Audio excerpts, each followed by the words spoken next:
लोकमंगल राज्यस्तरीय साहित्य पुरस्कार 2023 जाहीर करण्यात आलाय।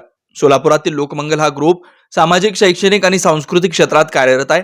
निराधार वृद्धांना भोजनाचे डबे, सामुदायिक विवाह सोहळा, आदिवासी मुलामुलींसाठी शाळा, लोकमंगल कॉलेजेस, कला क्रीडा, लोकमंगल मैत्री दिवाळी अंक, कलाभूमी एमपी थिएटर, रेडिओभूमी 90.4 FM व चित्रपट प्रशिक्षण अशा अनेक विविध योजना लोकमंगल राबवतं। साहित्य समाज मन घडवतं, समृद्ध करतं, म्हणूनच गेली 8 वर्ष लोकमंगल राज्यस्तरीय साहित्य पुरस्कार देऊन साहित्यिकांचा गौरव करण्यात येतो। लोकमंगल साहित्य पुरस्काराचे यंदाचे हे 9वं वर्ष आहे। यंदाचे लोकमंगल फाउंडेशन आयोजित लोकमंगल वाचनालय पुरस्कार घोषित करण्यात आलेत। 2023 चे राज्यस्तरीय लोकमंगल साहित्य पुरस्काराचे मानकरी आहेत निर्मला पाटील यांचं आत्मकथन, कादंबरी शांता गोखले, मौज प्रकाशनगृह मुंबई, काळ्या निळ्या रेषा आत्मचरित्र राजू बाविस्कर, राजहंस प्रकाशन पुणे, गौतम बुद्ध कादंबरी वसंत गायकवाड मेहता पब्लिकेशन पुणे।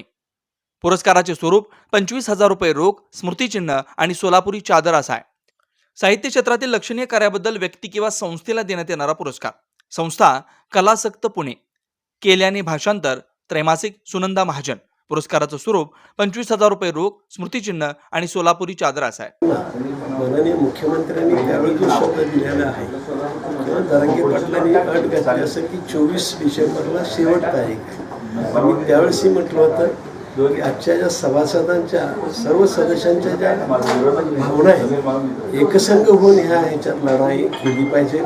एकसंघ होऊन सगळ्यांनी मिळून या मराठा आरक्षणाला साथ दिली पाहिजे आणि सर्वांनी मिळून आज मला तरी वाटतं की आजच्या या अधिवेशनाच्या सुद्धा मराठा आरक्षणाचं विधेयक सादर होणार नाही, वेळ लागेल आणि नक्कीच मग 24 डिसेंबरच्या नंतर माननीय एकनाथ शिंदे साहेबांनी जो शब्द दिलेला आहे तो शब्द पाळणं कठीण होणार आहे असं मला वाटतंय।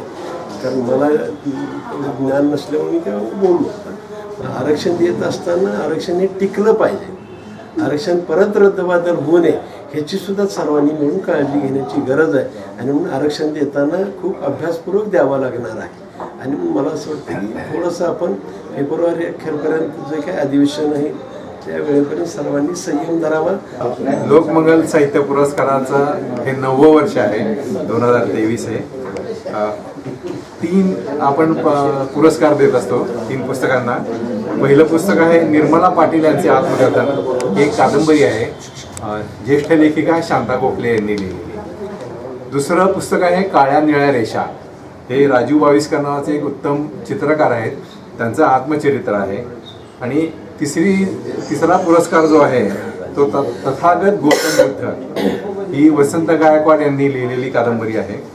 पुरस्काराचं स्वरूप 25,000 रुपये रोख, स्मृतिचिन्ह आणि सोलापुरी चादर असं आहे।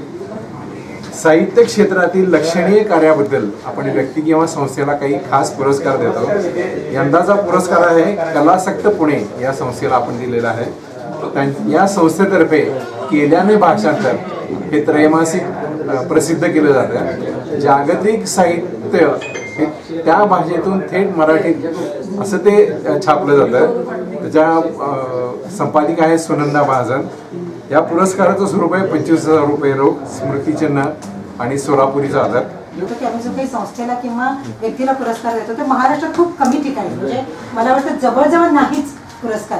तो लोकमंगलने सुरू केला याचा मला जास्त आनंद आहे। पुस्तकांना सगळ्याच देतात पण कार्य करणाऱ्या साहित्यिक कार्य करणाऱ्यांना कोणी मोजत नाही, तर तो पुरस्कार आपण आणि तोही 25,000चा देऊ, ती आम्ही एक चांगली सुरुवात केली असं मला वाटतं। या पद्धतीनं एका म्हणजे सामाजिक स्तराचा जर विचार केला तर दुर्लक्षित जात समूहातून आलेली स्त्री स्वकर्तृत्वानं कशी पुढे येते आणि शिकण्याच्या वाटा आपल्यातून कशी शोधत राहते याची मांडणी या कादंबरीत आहे। आणि म्हणून त्याची रचनाच आत्मकथनाची केलेली आहे।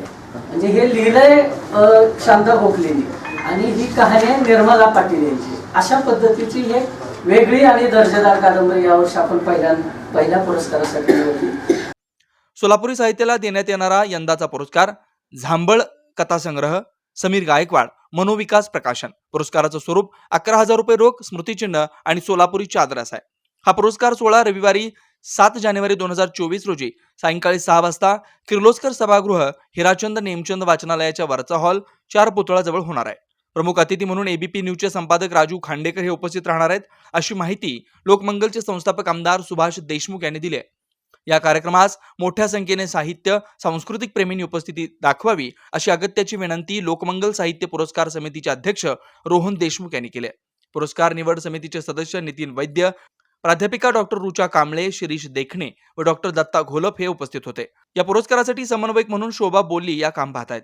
वेद ब्रह्मश्री याज्ञिकी पुरोहित रत्न ऋत्विज वैदिक शास्त्र संपन्न पुरस्कार विभूषित पंडित वेणुगोपाल श्रीनिवास जिल्हा पंतलू संचलित वेद श्रुती धार्मिक अनुष्ठान केंद्र सर्व प्रकारचे धार्मिक कार्य शास्त्रशुद्धपणे पौरोहित्य करण्याकरिता आजच संपर्क साधा. मंत्र तंत्र यंत्रशास्त्र दश महाविद्या देवता तंत्र देवता उपासना द्वारा सर्व संकटावर दैवी उपाय, राशी रत्न नवग्रह उपासना, राशीनुसार देवी स्तोत्र, नक्षत्रावरून विशेष दैवी वृक्ष वनस्पती उपासना, बीज मंत्र, उद्धारक मंत्र, उपासक मंत्र द्वारा सर्व पीडा बाधांवर दैवी उपाय व मार्गदर्शन. रुद्राक्ष धारण पद्धती विद्यार्थ्यांना विद्या बुद्धी मेधा प्रज्ञा कीर्ती यश प्राप्तीसाठी सरस्वती आराधना व उपयुक्त मार्गदर्शन. अखंडित महालक्ष्मी कृपा लक्ष्मी स्थिर प्राप्ती व्यापार वृद्धी करिता अनुष्ठान पद्धती उपाय, वास्तु संख्या, ज्योतिष शास्त्र, मंत्र ध्यान उपासना, व्रत शास्त्र, अनुष्ठान शास्त्र, शुभकामना शास्त्र द्वारा मार्गदर्शन. गृह क्लेश शत्रुपीडा कलह निवारणार्थ विशेष उपासना, शरीर पीडा निवारणार्थ आरोग्य संपन्नतेसाठी आराधना, सर्व कार्यसिद्धी करिता मंत्र अनुष्ठान सेवा, विवाह गृहारंभ, वास्तुशांती, भूमिपूजन, नवग्रह पूजन, जनन शांती, उदक शांती, ओम हवन, यज्ञयाग, जपानुष्ठान इत्यादी करण्यात येईल. वास्तु दोषावर विना तोडफोड दैवी मंत्र उपाय. पौरोहित्य क्षेत्रातील 5वी पिढी. संपर्क पंडित वेणुगोपाल श्रीनिवास जिल्हा पंतलू निवास 1859 दत्तनगर श्री मार्कंडेय रुग्णालय मागे new Pachapeth Solapur. Mobile number 9921 140 999.